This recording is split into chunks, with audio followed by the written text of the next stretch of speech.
No último episódio, nós falamos das razões do fracasso. Eu pude pontuar para você a bênção que existe por trás do fracasso para o aprendizado, para que a gente possa obter isso de uma maneira sólida e nunca mais cometer o mesmo pecado.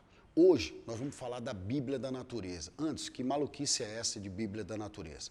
Na verdade, a Bíblia da Natureza, ela tem como objeto, eu discuti um pouco para mostrar e apresentar para você um pouco da teoria do Charles Darwin, né? Da teoria da evolução. Às vezes a gente não para pensar, mas a teoria da evolução ela mostra para nós como é que a natureza seleciona as pessoas, né? Como é que a natureza seleciona os seres humanos e como é que a natureza acaba também selecionando os animais, as plantas e a adaptação do meio ambiente à medida que a Terra e os planetas e o universo vai envelhecendo, por assim dizer. Ora, a gente sabe que nem sempre o que vence é o mais forte em termos de força.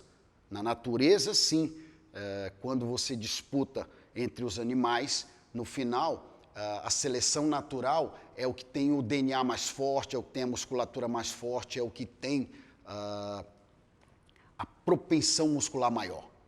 Porém, entre os seres humanos isso não funciona bem assim.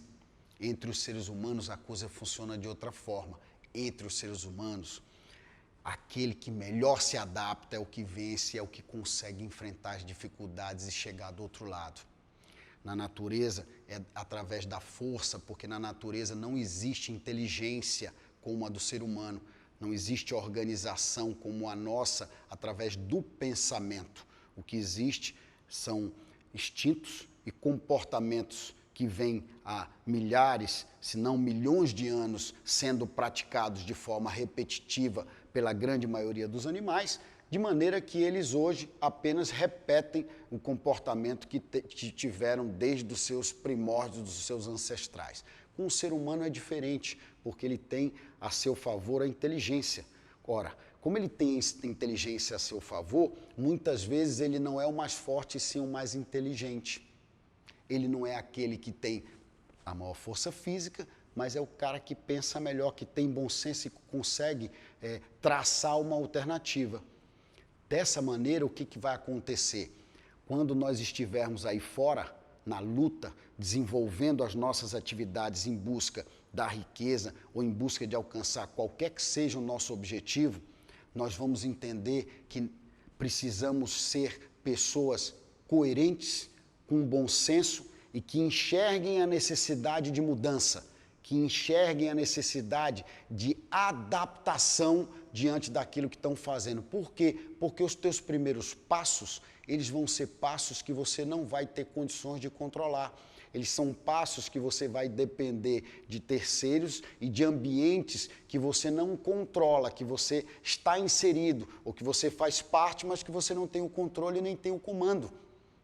A partir disso, você começa a necessidade de adaptação, você começa a aprender e a fazer coisas que vão permitir que você consiga ultrapassar os obstáculos, porque se não for assim, você morre no meio do caminho. Na natureza, as coisas funcionam mais ou menos da mesma forma. O que vai acontecendo? Eles vão sendo sucedidos, não pelo mais inteligente, nem pelo que se adapta melhor, e sim pelo que é mais forte. Porque muitas vezes, quando você tem uma ruptura na natureza, com uma mudança drástica de temperatura ou coisa parecida, os animais que não têm força de DNA suficiente, eles sucumbem e desaparecem para sempre. E novos nascem. Nascem do quê? Da combinação de 2, de 3, de outros animais, quando eles têm essa mudança de DNA que acontece na natureza. No ser humano é diferente. Ele funciona, como eu expliquei para vocês, de outra forma. Então, a partir de agora, é importante que você entenda a necessidade de adaptação. Então tu está querendo falar da Bíblia da natureza para expor a natureza que não tem inteligência com a natureza que tem inteligência? É exatamente isso. Para que você perceba que você não precisa ser o mais forte, mas o que se adapta melhor, que enxerga a situação como ela é e procura alternativas viáveis para a solução dos problemas. Porque um problema que não tem solução, na verdade, é um problema mal colocado, já dizia Emerson, né? Então você precisa desse conhecimento e desse entendimento para não se preocupar, repito, em ser o mais forte, mas ser o mais adaptável, o mais maleável, como água, que ela vai contornando e ninguém segura e ela chega e desemboca no mar.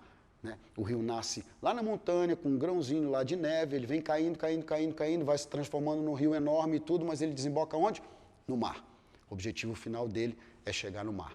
E para você tem que ser exatamente igual. Você tem que ir toreando, enfrentando e passando pelas dificuldades, subindo, descendo para a direita, para a esquerda, para cima e para baixo, para que você possa, ao final, conseguir alcançar aquilo que você quer. Se você não praticar isso, você não vai conseguir alcançar. Se você praticar isso, você vai conseguir passar pelas maiores dificuldades da tua vida de uma forma em que você não tenha que abrir mão de tudo para se recuperar. Muito pelo contrário, você vai conseguir entender as razões dos seus fracassos, aprender com eles e conseguir desenvolver aquilo que você quer, quais são os teus desejos e teus objetivos. No próximo episódio, nós vamos falar da psicologia da arte de vender, até porque todos nós, ao final, somos grandes vendedores quando conseguimos triunfar na vida. Te aguardo no próximo episódio.